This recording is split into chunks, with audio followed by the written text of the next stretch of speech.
We're back. We're back. How is everybody doing? We hope that you are well and safe this Labor Day weekend. And Labor Day was one of my dad's favorite holidays. It's Absolutely. a celebration of the American workforce, the unofficial end of summer. So we hope you're taking some time to get some good food and homemade lemonade. Ice cream, Bluebell that is. Bluebell, all that good stuff. Well, we wanted to come to you and kind of talk about Labor Day and marriage, and so we're going to talk about our first job. First job? What was your first job?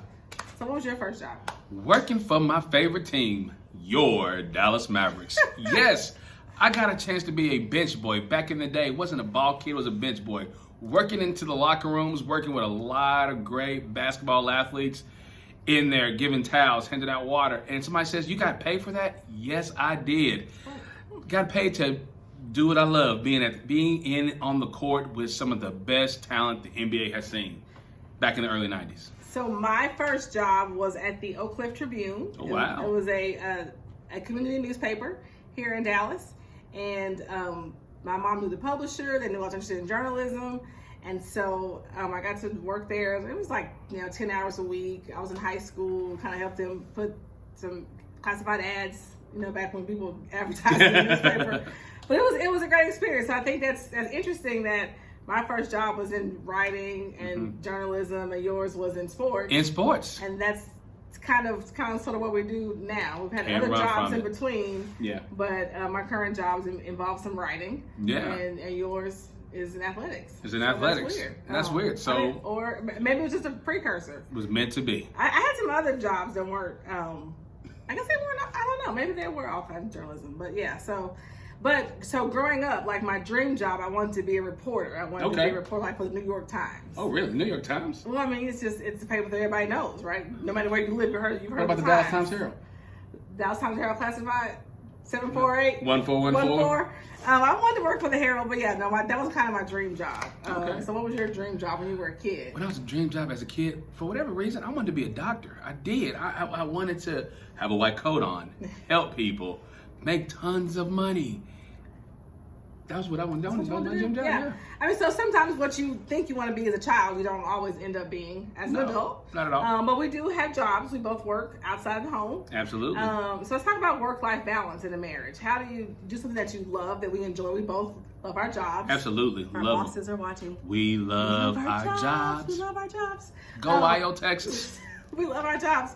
But work-life balance, like you can love your job and we love each other and our family. So what does that look like in a marriage? For the couple who's watching this and saying, I love my job, but man, how do we do all this?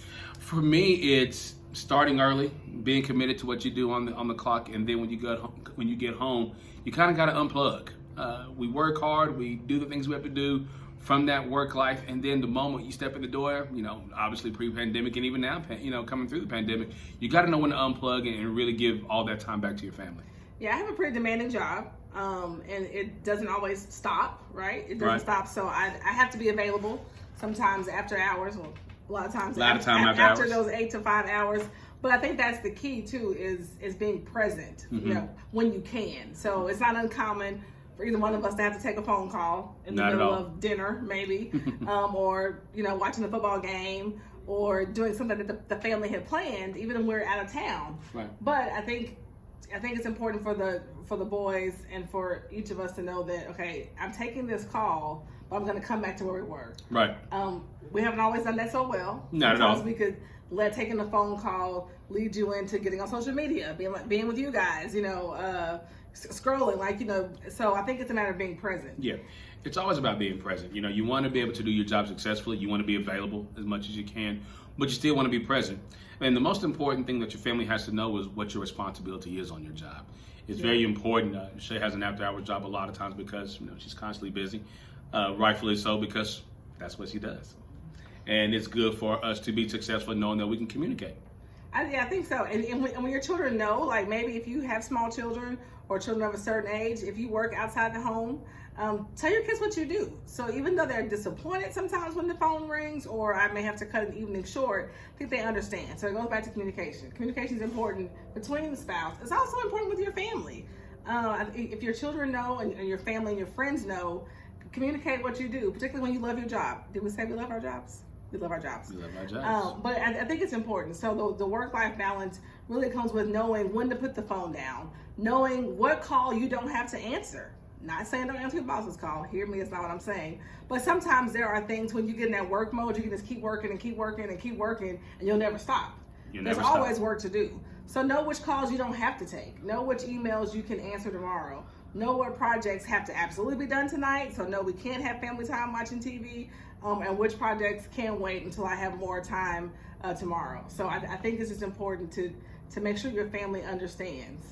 And for those of you who are still searching for your dream job like us, I mean, it's not too late, right? I could, in theory, still be a columnist for the New York Times, maybe. Maybe this will turn into a column. Who knows? For the New York Times. And maybe all of this will parlay itself into a doctor. Maybe not an MD, maybe a PhD. Who knows? Maybe an ED. Who knows? Well, we hope that you have enjoyed spending time with us. Think about your first job. Talk it over with your spouse. If you've never shared that, ask what your first job was. Talk about your dream jobs as kids, and then talk to see how you can be more intentional with your spouse in this work-life balance. For those of you who do have to work outside the home and have other responsibilities, just talk, communicate, share, love, eat ice cream, Bluebell. especially this weekend. Happy Labor Day. Happy Labor Day.